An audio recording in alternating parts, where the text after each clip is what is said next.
누구나 연애에 성공할 수 있는 이상형 찾기라는 주제로 이영길 박사님 모시고 방송 진행하고 있습니다.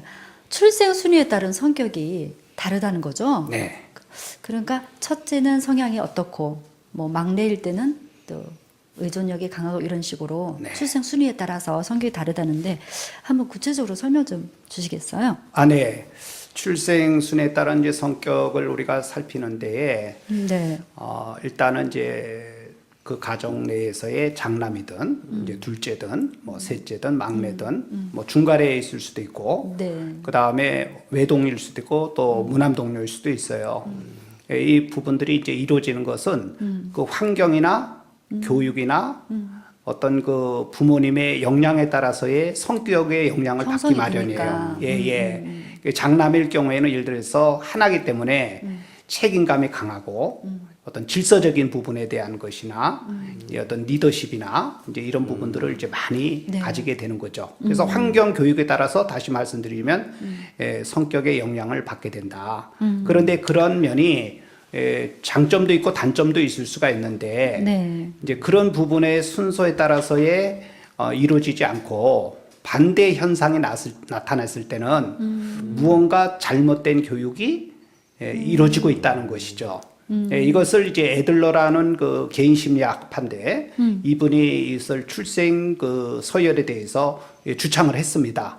근데 사실상 좀 안타깝게도 일부분만 나와 있기 때문에 제가 이 부분을 주위에 많은 교수님들이 임상을 좀 부탁을 해가지고 실질적으로 그 서열에 따른 출생 그 서열에 따른 사람들에 대한 성격을 구체적으로 이렇게 파악을 했어요.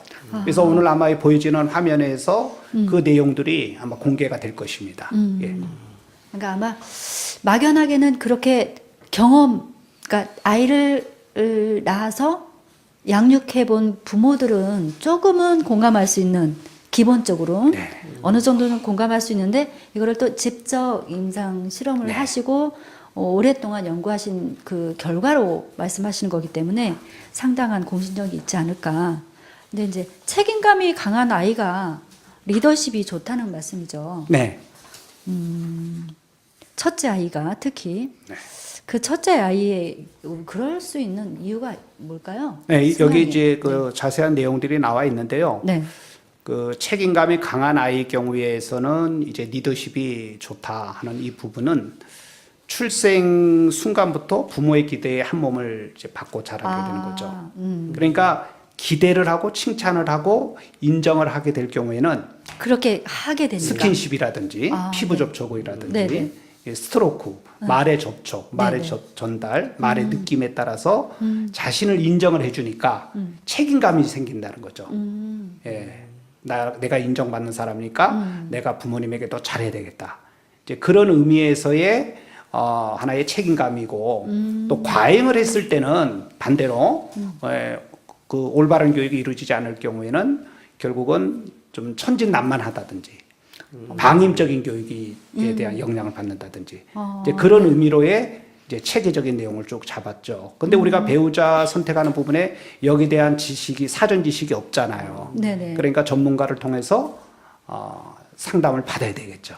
그러면 책임감이 강한 아이가 또 첫째 아이가 책임감도 강하고 리더십이 있다고 했는데 다른 사람에게 인정받고 싶고 인정을 또 부모에게 받았기 때문에 인정을 주기도 하겠죠. 그렇죠. 그런 왜냐하면 사람으로- 권위에 대한 것을 네네. 부여받았기 때문에. 그죠? 예. 책임감이 그냥 나오는 것이 그래서. 아니라 거기에 대한 어떤 그 대화법이라든지 네네. 어떤 태도라든지 어떤 피부 접촉이라든지 이제 이런 부분들에 대한 영향을 받게 되는 것이죠. 예, 성격도 마찬가지로 그냥 조성되어지는 것이 아니라 누군가가 좋은 영향을 주었을 때는 좋은 성격이 되는 것이고 나쁜 영향을 주었을 때는 이제 삐뚤어지는 것이죠. 예, 그것이 하나의 성격의 하나의 그 일람으로 전문가들은 이야기하고 있죠. 우리 박사님은 몇째신가요?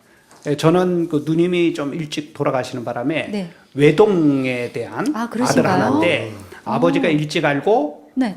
장남에 대한 이 책임감이 있고 네. 외동은 하나밖에 없기 때문에 하나기 때문에 혼자 독차지하는 일들이 많잖아요. 여기 이제 내용도 나와 있지만 네. 그러다 보니까 다른 사람을 무시하고 독단적이고 자기 주관이 강하고 고집이 세고 예, 이런 면이 스스로 왜 어떤 그러세요? 환경과 정서 교육에 따라서 이루어지는 거예요. 그러신가요? 그런데 이제 아버지는 미리 아시고 저희 아버지도 독자고 네. 저희 할아버지도 독자고 저도 독자다 보니까 우와. 아마 애들러에 대한 상담학은 공부를 하시진 않았더라도 네. 피부적으로 자녀를 어떻게 양육을 해야 된다는 걸 알게 된 것 같아요. 하나밖에 없으니까 귀중하잖아요.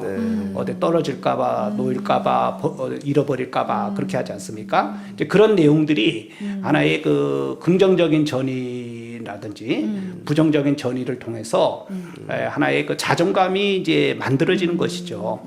예, 그런데 아버님은 저를 장남에 대한 스파르타식 교육을 해주셨어요. 그래서 외동에 대한 성격이 아니라 저는 외동 플러스 장남에 대한 성격을 가지고 있습니다. 그래 우리 이제 이영길 박사님은 우리 박사님으로 놓고 보면 책임감이 강한 리더십 있는 네. 그런 성향을 가지셨을 것 같고 일반적으로 다른 사람들하고 관계를 좋게 잘 맺고 타인의 기대에 쉽게 순응하고 사회적인 책임을 잘 감당하는 특징을 지닌 분이다. 네. 라고 이제 본인도 스스로 그렇게 아니에요. 처음에는 아닌가요? 좀 못난이였습니다.